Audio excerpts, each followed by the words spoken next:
So we have this story about the CDC guidelines and the masks. And I guess the big news is that a mask dispute prompts heated exchange between Rep. Swalwell and Marjorie Taylor Greene aide. Swalwell said the aide yelled at him, demanding he take his mask off. So, quote, I told the bully what I thought of his order. All right, first of all, there was a reporter there, I think for The Hill, I'm not sure, who said that Marjorie Taylor Greene's staffer said, Biden says you can take your mask off. That's what the reporter said. And then Swalwell got in his face and said, don't you tell me what to effing do. And then he went on Twitter and said, don't bully people who are wearing masks or something. And then we see this tweet from David Hogg. Ugh. Did you see? I don't know if you saw this. I have not. David Hogg said, I feel the need to continue wearing my mask outside even though I'm fully vaccinated because the inconvenience of having to wear a mask is more than worth it to have people not think I'm a conservative. I want to throw the masks in the garbage. Burn the masks. I mean, yeah, it's done, isn't it? I feel that way. I mean, didn't Biden just say yesterday that we could take them off? Right? In certain... You got your vaccine. I did have the vaccine. Are we going to talk about the... Ladies and gentlemen, because we are the bastion of real journalism. That's right. We were talking before the show with Janice about these silly videos where people have magnets and they put them on their arms. And then you suggested it. You like, should we try it? Should we? I'm like, if you want to put a magnet on your arm. So we're going to debunk these ridiculous videos in real time with Janice Dean, who has a magnet. Right. And you're going to put it on your arm. Yeah. I did have the Pfizer vaccine. I don't feel it like it's just going to doing anything. Yanking. Okay. I think that's where they put it, right? Yeah, right at on the arm. top. Yeah, okay. shoulder. Let's just in case it was this arm because I don't. Well, you got to let go. Oh. It's going to. It just It's just a fold. It's a sleeve. Oh my gosh. People are going to screenshot it and be like, that proves it. No. Yeah. It's not a strong enough magnet. And what should be surprising to absolutely no one, people's arms are not magnetized by getting a vaccine. But how many people watched that video? Yeah. I think they went fairly viral. People believe absolutely crazy stuff. And it's a bummer. You know, we have a lot of guests come through here. A lot of them are Trump supporters. A lot of them don't like the idea of emergency use authorization or vaccine passports. But a lot of them got the vaccine and are like, look, there's a difference between you having a choice to go out and decide what you want to do, what's best for you, and then having the government say what you have to do. Mm-hmm. Or having now, back to the mask topic, in New York State, Cuomo's like, we're not going to release the mask mandate. It's control. It's because he wants to control it, right? Don't tell me what to do. If you see some of his press conferences and you tell him, well, you said that, don't tell me I said that, even though he probably said that. It's funny because he's saying, don't tell me what to do, while we're saying, don't tell me what to do. Yeah. It's the difference of, he's not saying, don't tell me what to do in a sense. He's saying, don't tell me what to do with my kingdom. Right. You know, well, subjects. remember when the vaccines first came out? He didn't want them. Right, because they were under Trump. Right. He basically said, no, we don't have any proof these vaccines work. And so therefore, I don't believe in them. This is the funniest thing about the vaccine thing to me is that I find most conservatives, you know, if you look at like Ben Shapiro, their main talking point is the government shouldn't force people to do it and vaccine passports are overreached. But you have a lot of people, some of the staunchest Trump supporters who are very much anti-vaccine. I don't think it's necessarily fair to say anti-vaxxer in the sense that most of the criticism is with it's a new mRNA is new, it's emergency use, and I think it's fair for people to say, I'll talk to my doctor, I'll decide what's best for me. But there's a decent amount of people who are supporting Donald Trump and demanding he get credit for Operation Warp Speed for getting the vaccine done, and then going like, I'm not taking that crazy thing. Are you nuts? Right. It's not everybody, but it exists. All right. And then you have people on the left who are like the whole time, what was it? I think Kamala Harris, Cuomo were critical saying, oh, no, we don't have the research for this. We're not going to do it. Now that Biden's president, they're all giving him a standing ovation. Congratulations on the vaccine, good sir. And they're not mentioning Trump at all. Of course not. Yeah.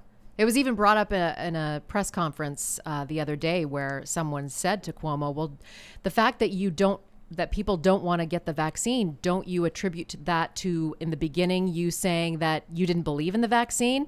Oh, I didn't say that.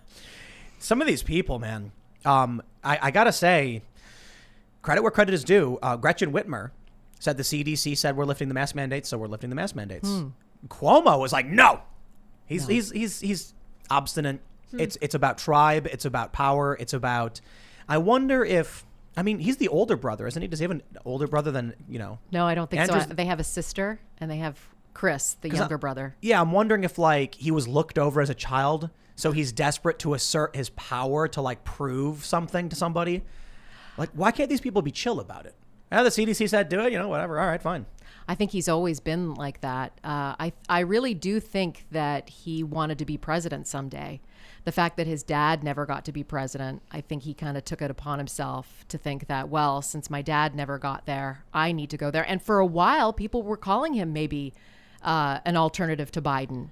Did you see the T-shirts that say Cuomo sexual on them? Oh my God. Yeah, people went a little Can over. we get one of those? Just one. Just Ian, one. I can't like you anymore. Make sure it's a small. like you anymore. He even wrote about it in that stupid book, Oh, geez. the leadership book. He wrote about the Cuomo sexuals. I love how he's he like use the word? in the He middle. did. Of course he did. Physically painful. I love how he's writing a book about his success in the pandemic while he's literally killing people. I thought it was a joke when that report came out that he was working on a book, a leadership book in the middle of a pandemic when thousands of elderly were dying in nursing homes. I thought it was like The Onion or one of those joke websites. Babylon Bee. Yeah, but he was actually doing that. You've seen the Babylon Bee, I'm sure. Yes. Imagine how perfect that headline would have been. Yeah. Governor writes a book on his successes with the pandemic while killing Worst 15,000 governor ever. Yeah, while killing 15,000 people. Well, here's the thing, though. I think that book is going to be his downfall. They could use that book in a court of law. There are so many Interesting. lies in it. Wow. Yeah. I mean, he lied about the nursing home thing. I mean, the fact that they covered up the amount of deaths in the nursing homes for so long and how that was debunked by the New York Times, that there is all sorts of information from his health department. They were going to release the numbers for many months, but we were asking for the total number of deaths while he was writing that book, while he was trying to sell that $4 million book. So the fact that he went above and beyond his health department and told them not to release the accurate amount of numbers during that time. Is that confirmed that he told them not to? Yes. Yeah, it was covering it up. He was warned by these nursing home experts, if you do this, you will kill people. And he was like, okay. Well, I think we have to find out the origins of the March 25th order. Why was it written? And not only him, you mentioned Whitmer. She had almost the identical mandate. Didn't Tom Wolfe as well in Wolfe, Pennsylvania? and New Jersey, Murphy, and Gavin Newsom. Yep. Maybe they just all got together on a Zoom call and were like, let's kill people. Well, I would like to get to the bottom of it. I mean, there are several investigations right now. There's a federal investigation. There's an FBI investigation. There's a DOJ investigation, which started under Trump. Good. I'm grateful to Bill Barr for starting that, because that's the one that got him all freaked out when they found out that the DOJ was doing an investigation into nursing homes, and that's when they realized, oh my gosh, they want accurate numbers, and that's when his top aide, Melissa DeRosa, in a meeting with Democratic lawmakers, closed door said, well, we froze and we didn't want to give the information out because, that would prove that maybe we had something to hide. Wasn't it that they knew it would result in an investigation? Of course. They were worried that Trump would use it to launch an investigation. That's right. So they obfuscated the numbers. And that's why she took a bunch of Democratic lawmakers into a closed door meeting to say, I'm really sorry we didn't tell you, but we couldn't put more fire into this situation because we didn't want people to freak out. And what they tried to spin it as was they didn't want the Trump administration to politicize these numbers. Right. That he's blamed everyone. He has blamed God and Mother Nature and the Trump administration. At one point, he blamed the old people because they're old and they're going to die. Wow. And think about the context when he was like, Donald Trump would have used this. I mean, he should have. The people should have known what you were doing so they can vote against it, because I'm sure they would have been upset about it. Mm-hmm. You know what gets me, though, is like, why did the New York Times go against Cuomo? What happened? I mean, they were Cuomo-sexual, and then all of a sudden they were like down with Cuomo. Because not just this story, all of a sudden all these accusations started popping up against him. But he's still going. I mean, every time I think that there is another, woman that's going to come forward with harassment. You know, actually, every time there was a new woman coming forward with some of these sexual harassment allegations, he would start to lift restrictions. Like, okay, you know what? Restaurants, you can have 75% of people to come in. And, you know, now he's trying to open up New York again. Yeah. People have mentioned that with Joe Biden as well. It's been a really bad week. Inflation is freaking everybody out. Yes. Conflict in the Middle East. Whitmer wants to shut down a gas pipeline while another gas pipeline was hacked, and there's gas shortages even right now. And then Biden comes out. You can take your mask off. Just take them off. Yeah. Hey, Hey, if you're everybody. vaccinated. That changed the news cycle real quick. It Now did. the top story on like a bunch of websites is like Swalwell fighting with Marjorie Taylor Greene. I mean, they got us distracted a little bit. I gotta admit. But yeah. So but why did the New York Times all of a sudden just come out and be like, no Cuomo? The AG report, New York's Attorney General, Letitia James, who is a Democrat, released a report in January that basically did the investigation to what we've all wanted, which was the accurate number of deaths in nursing homes. He wasn't counting those that died in the hospital. Like my mother-in-law, for example, she got COVID in her assisted living residence. She died in the hospital, but her number did not count. He was the only governor that didn't count those that died in the hospital. And you can imagine if you're not counting those, that's going to be a significant percentage of numbers you're not admitting to. So Letitia James did her own document, 76 pages, that basically said he was hiding the numbers. And that's when the dam began to crack. And that's when you started to realize that maybe he does have enemies in his own party. Well, is Letitia progressive? There are thoughts that maybe she wants to run for governor someday, but I'll tell you this much, I don't care what the reasoning is. Yeah, I don't care what brings him down either. You know, people say to me, well, what if it's, you know, all these women coming forward? Doesn't matter to me. As long as something eventually brings him down, and the fact that there are investigations into the nursing home issue and more people know about it, you know, I feel like I'm on the side of the angels, and hopefully, you know, good will prevail. You know, it would be great if Ocasio-Cortez wins the governorship because Cuomo gets knocked out. Wouldn't that be amazing? I don't know who should run to remain's face. Amazing, like a unicorn pooping rainbows. Like, it's terrifying. Terrifying. I mean, I'm sure there's a lot of people in the country that would be like, Governor Ocasio-Cortez would be amazing. I'm kidding. It would be amazing, not in the positive sense, just like I'd be amazed if that were to happen. Flabbergasting. Awesome. But man, the Democratic Party is just like knives out. Do you think a Republican has a shot at being the governor of New York? I mean, I want to say yes, just because of how awful everything's been.